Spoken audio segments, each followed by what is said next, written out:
of Liberia. And this morning, to begin the process, shall we all stand to observe a few moments of silent prayers and also in remembrance of those who lost their lives during the conflict period.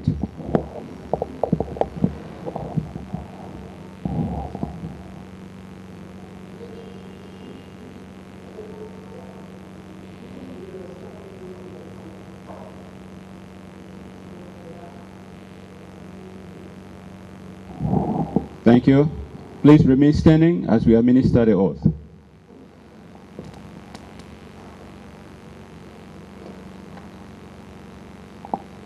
Okay, let's hold it and lift the other.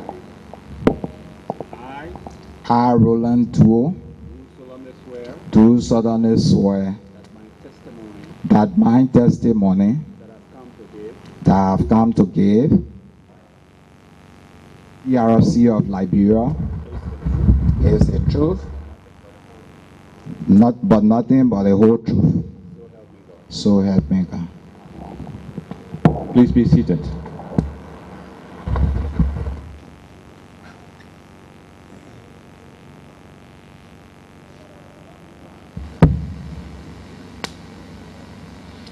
Good morning, ladies and gentlemen. I would like to, on behalf of the TRC, once again welcome you to another day of hearing at the Centennial Memorial Pavilion. Today's hearing is not only public hearing for temporary hearing of the TRC, but we are also having our religious and cultural hearing here today. Mr. Witness, we want to welcome you on behalf of the TRC and to say thank you very much for accepting our invitation to come here.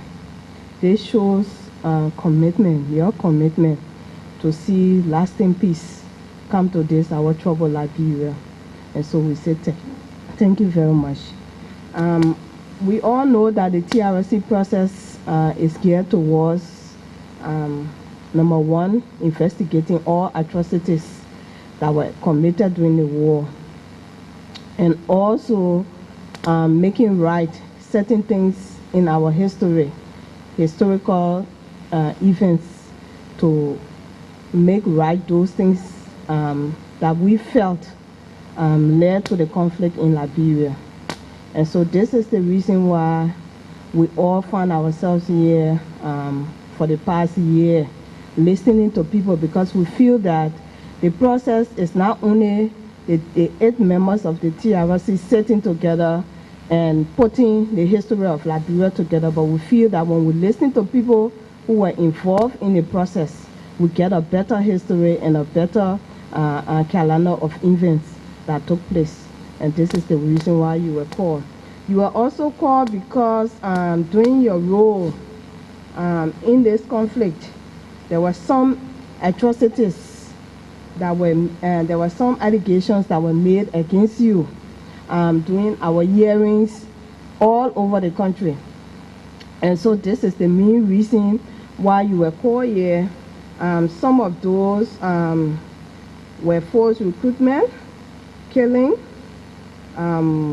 raping, etc.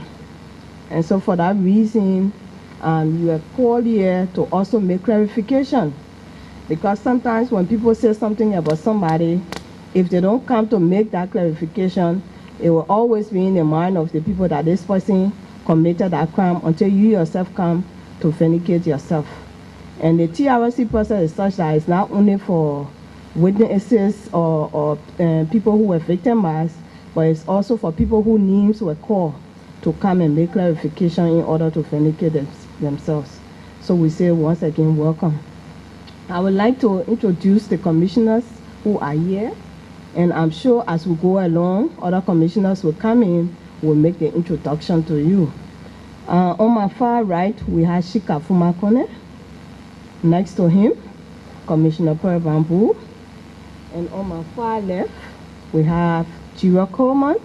Just coming in, we have the chairman and Commissioner Weedeh, and then myself, I'm Dede Dulupe.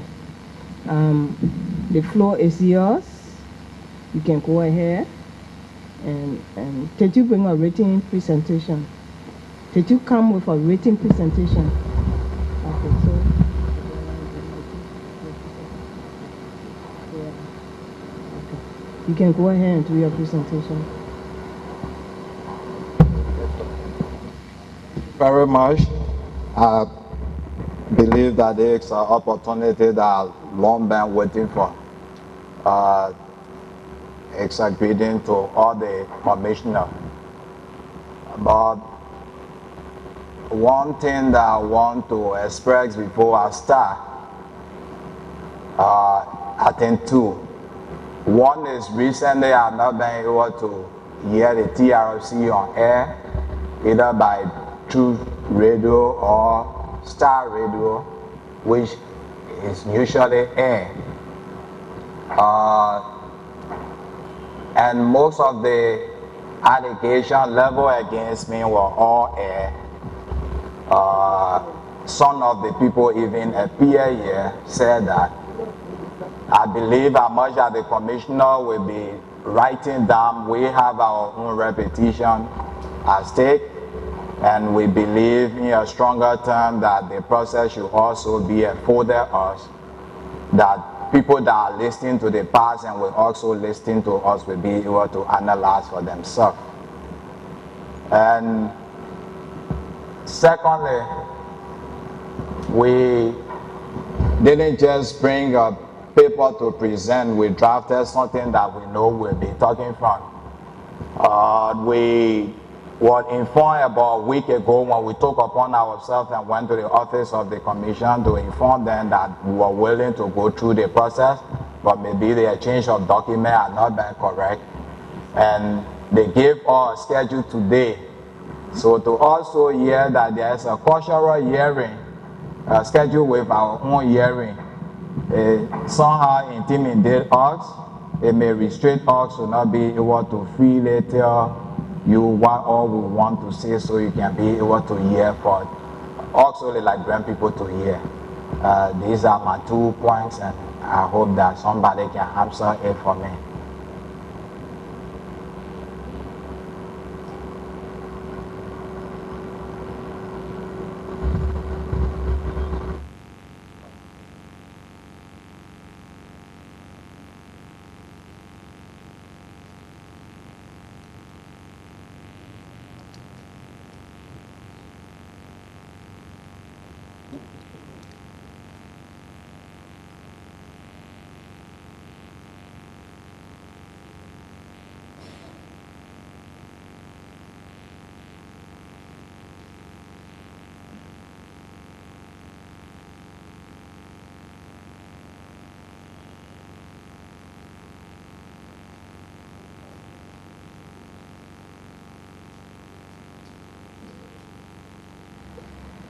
Well, we want to say thank you for expressing yourself and raising those concerns.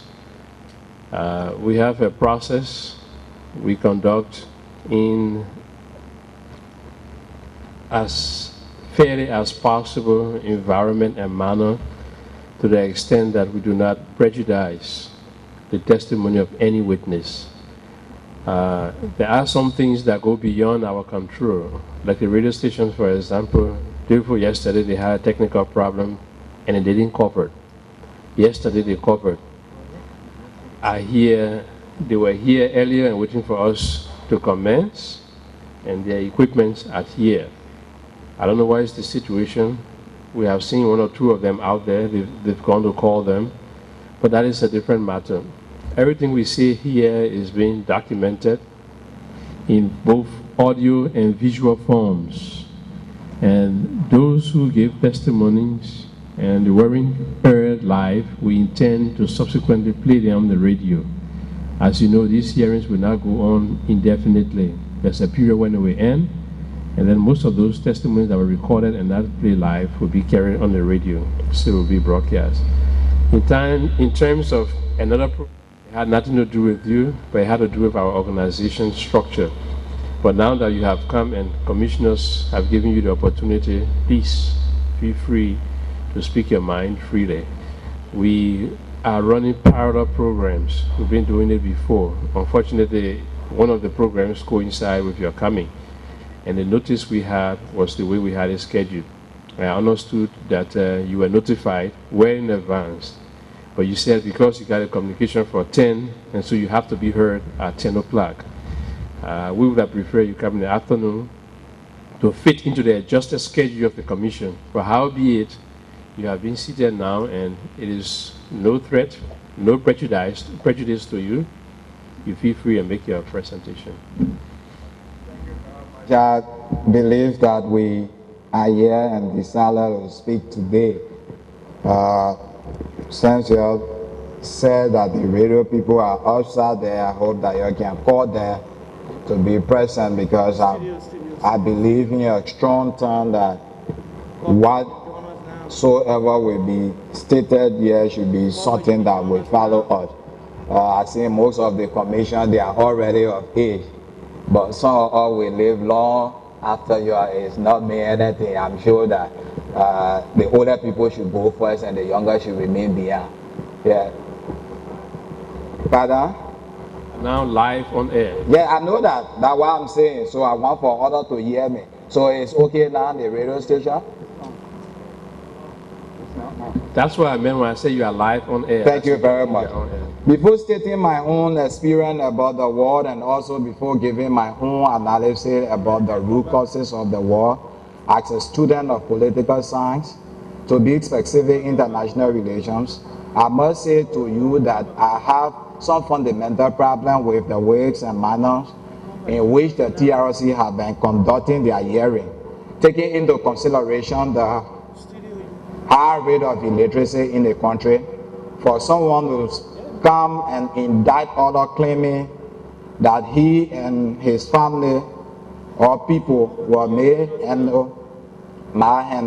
without hearing the person own side of the story, you brought him public. It is not only bad, but it is damaging to the person's own good character and he or she been building over years. Especially when locally and international records on these matters are clear. Example is the Motokebo Mahabri massacre, which there was a board that claimed that I was involved. This is not only because someone called my name, but it has made this process not to look like what the truth is to be heard, but it has looked like a place where people come to defend themselves and defend why they took certain action or actions. But I pray and hope that my presentation or deliberation will not take this trend. Of course, my invitation did not tell me who accused me or not, but I have finally decided to contribute to this nation building process after consulting my immediate family and friends. I am Roland Duo from Nima County, Liberia, a student of international relations at RBB, completed my core courses and writing my thesis. I have 2 bachelors, one from LU in public administration and manoring sociology, and one from Zion in criminal justice, which are minor in political science. I would like to divide my deliberation into 2 sessions. One will be my scholarly analysis on the root causes of the Liberian crisis, and another one on my personal experience in the war, which everybody wants to hear.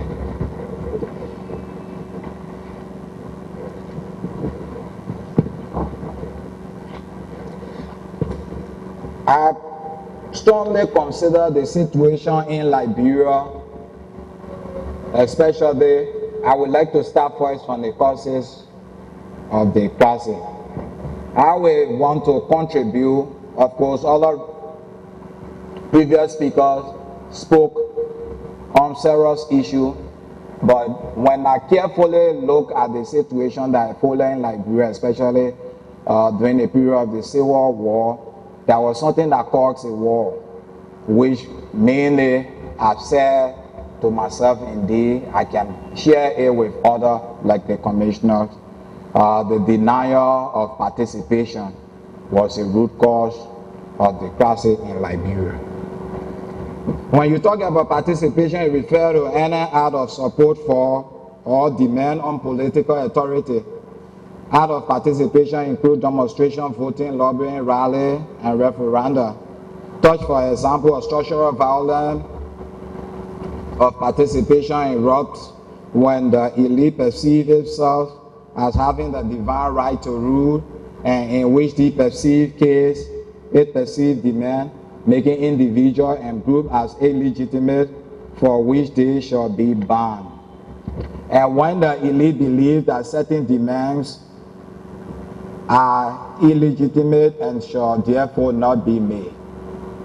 When citizens assemble to discuss matters of common concern or carry on political activities through political parties and groups, they are taking part in decision-making process, through arresting and jailing of eminent persons, banning of opposition leaders, and party is a gross violation of the right of association and intensify the structural violence of participation, even sometimes result into physical violence. That's what happened in Liberia. If people are denied of better education, good health care, etc., and is given to few elite, it is considered as denial of social participation. As much as Christian holiday I consider as national holiday, while other religious holidays are not accepted, social participation has been denied. This will include but not limited to some verses in the Constitution, the problem of pigmentation, the election and the coup of 1980 are all contributing factors to the climate of the structural violence of participation that brought about the war in 1989. The Civil War. This work focused on how the majority of Liberia, especially the indigenous, were denied participation in the making of major political decisions that affected them. I pray and hope that this will help in finding a resolution to this type of violence and bring unity to Liberia. Political participation. I injected in my statement that the Constitution also has some problem. When the people of the country create a constitution, they personally it of government. The Liberian Constitution of 1847 established democratic republic. This constitution gave all power to the people who elect officers, including president who exercise his power on their behalf. The constitution holds those elected to represent the people. They are accountable to represent the people. They are accountable to the people and require that they govern according to law. Founder on foundation of justice and freedom, the 1847 Constitution outlined the structure of government, the distribution of power within the government, and the limit on the exercise of such power. It was the bookmark of making democracy work in the Republic of Liberia. This constitution subscribed to the idea of separating power among various branches of government, legislative, executive, judiciary, with check and balances among them. Liberian Constitution drew heavily on the concept from the United States Constitution, which itself included thought from the French Enlightenment political thinker Marquis Masticui. As provided for by an act of legislative passed in the 19th century, any tribe desiring to be represented in the House of Representatives must pay the amount of $100 and was given one seat. This act was a gross violation of the Constitution and the Christian principle upon which the Constitution was established, as stated in the preamble. According to Section 11 of the Constitution, only male citizens of 21 years of age possessing real estate had the right of suffrage. This section did not only exclude women from political participation, but male citizens of 21 years who did not own or possess a real estate during this period. Native Liberians were not citizens and therefore could not own real estate, neither had the conferred right to suffrage. However, by 1904, citizenship was conferred on all individual Liberians. Exclusion of a large portion of the native population from political participation militated against the creation of a common identity. Fact pigmentation, there was a problem of skin color. Following the American pattern, light-skinned Liberians formed the social elite. Next came the educated blacks, then liberated Africans, and finally the local African. The one that do then, then Yakpa then form. The color question also assumed political significance. The Republican Party represented the interests of the powerful mulatto group, and while the educated black-led party represented the interests of the black settlers. Cultivated blacks like Edward Wilmot Blading, Alexander Kruger, and Elliot J. Raw objected to the concentration of power in the hands of mulatto, to their arrogance and their presumption that they were best fitted to govern. Which the Liberian settlers that led in the United States survived for a long period in their new African home. The prejudice, sorry. Both groups, like all Dyke, tended more as the central war to despise and remain aloof from the people of the interior. Prior to 1870, mulatto exercised power at the higher in government on the basis of a superiority based on complexion.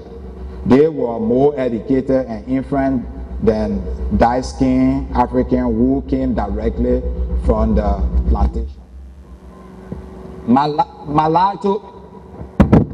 Mulatto hegemony was successfully challenged in the election of 1969 when Elliot J. Raw, dark-skinned Liberian and standard bearer of the newly organized two-way party, defeated Ikeban James J. Ping. Between 1870 and 1871, President Raw was embroiled in a constitutional crisis with the mulatto-dominated legislature over outcome of a constitutional amendment. The amendment sought to extend the presidential term of office from 2 to 4 years. The opposition Republican Party remained adamant, maintained the amendment was never adopted at any of the election. And even if the provision could not apply to Raw. In October 1871, a mulatto clique in Monrovia marched behind a town meeting, like Raya also, forcibly removed President Raw from power in Liberia for his recalled coup and imprisoned him. He later died in jail in February 1872. Physical violent reaction in the form of a revolution, like what happened from 1889, did not attend the Raw episode because the black majority was still inferior to the mulattoes. The natives were bound by law from all the rights and privileges of men, excluded from all participation in government. They were taxed without their consent and compelled to contribute to the resources of Liberia, which gave them no protection. They were made a separate and distinct class until the establishment of indirect rule in 1906.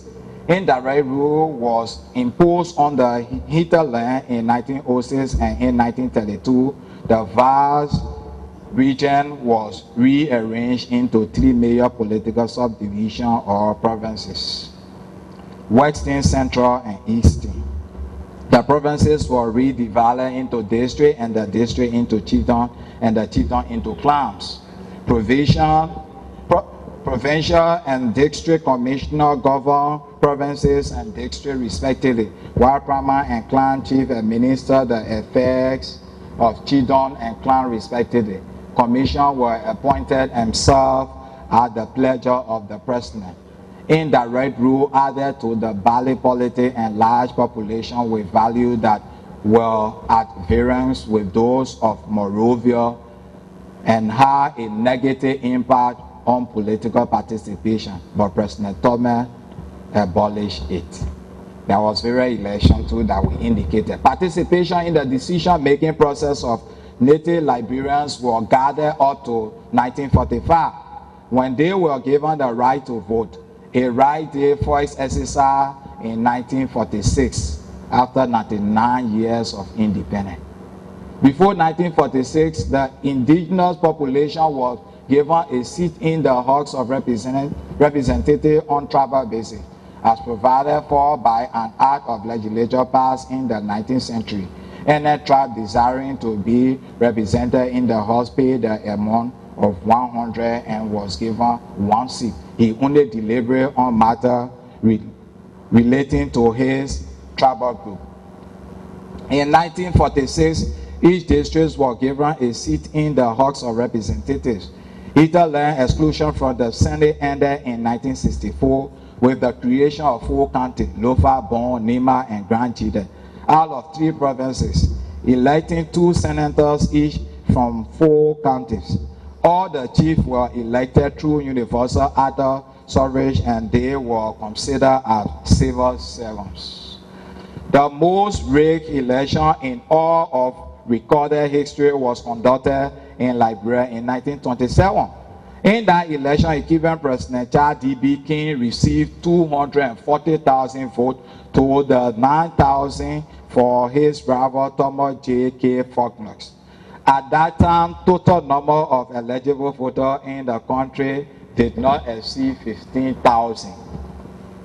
The defeat of Faulkner denied a large portion the right to fair representation in government, a mockery of participatory democracy.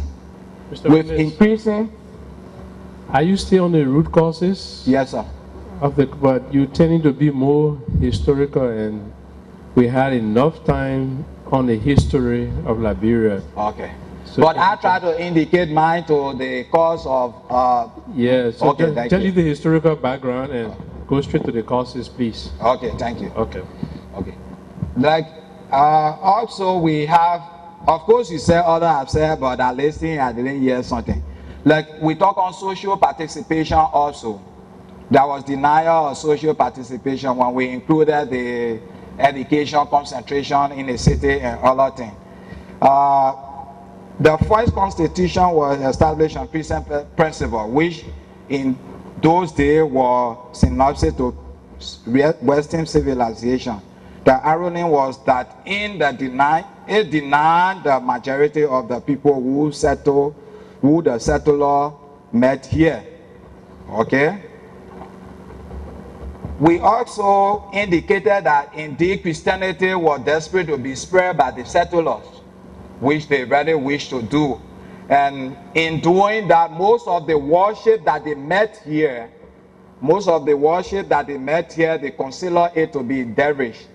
Even for example, if today appearing could not be Roland Duo in a coat suit or a French suit like that, having 2 county in my hand appearing here, there's something a cultural dancer from Nima County. Somebody will feel that I come to chant or I come to make medicine, maybe the commissioner will even be running. The people are made out to feel that those conditions are devilish, which was a type of worship that our forefathers did in the country long ago before they even have or before they sold the land to them. No more people easily go to mountain, go to hill, go to river and other area for worship. If you do that for now, people will think that you either going to do something and even society will exclude you from it and calling you Zoo or any name that they wish, or calling you devil. Because even our own cultural dancer, like the long devil from Nima, they call it Nima devil.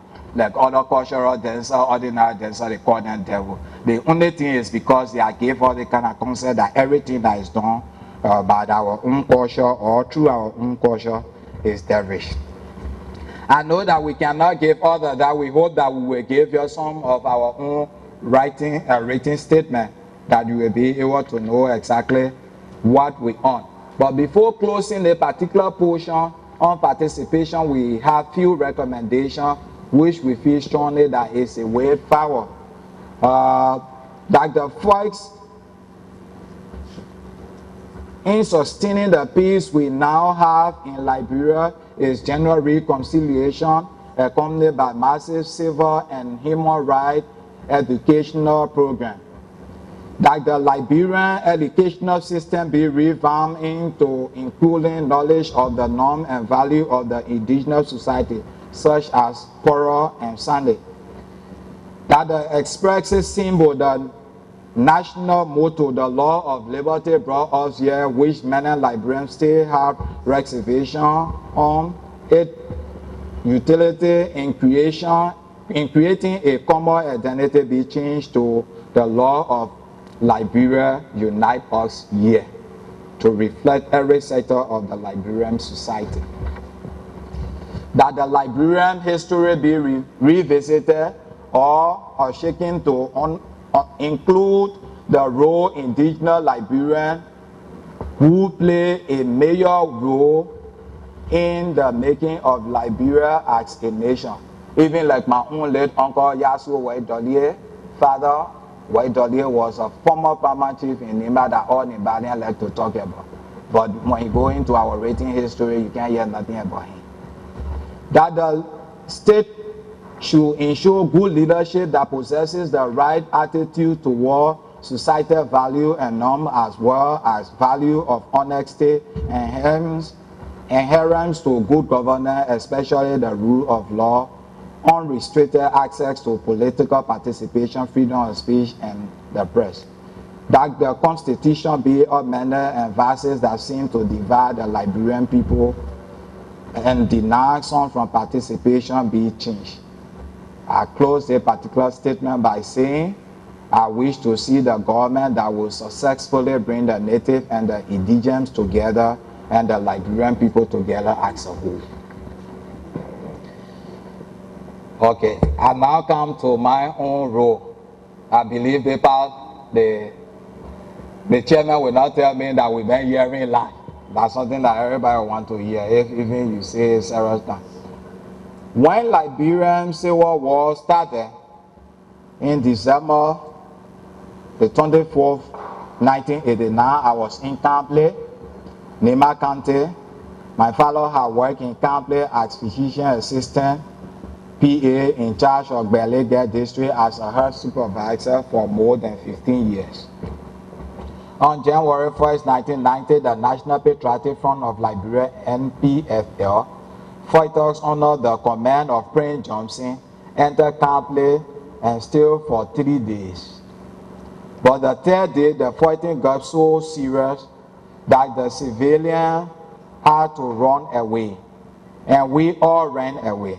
After spending a few days in the bushes, I and my family arrived in Belegli, Zogia district, which had to be my mom's home.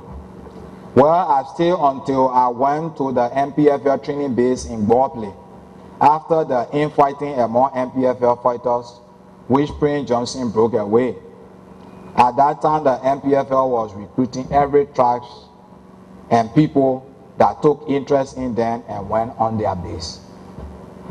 When the AFL soldiers started burning towns and villages in Nema County that they suspected to be sympathizers of MPFL, more people started to take single-barrel guns to defend their town and villages against the soldiers. This situation also caused more people to go to the training bases that were created by MPFL. Of course, there were many reasons why people of Nema joined the MPFL, but key among all is to defend themselves because of the bad and terrible experience after the 1985 field coup that was led by General Tomo Kuyompa in Ibadan. But for me, I joined the MPFL after our 2 motorbikes and our horse were looted and burned by the AFL soldiers in Kample. The only way to defend yourself and your family at that time is to join one of the forces. And the only force that was closer to the people of Nimba in terms of friendship and identity was the MPFL.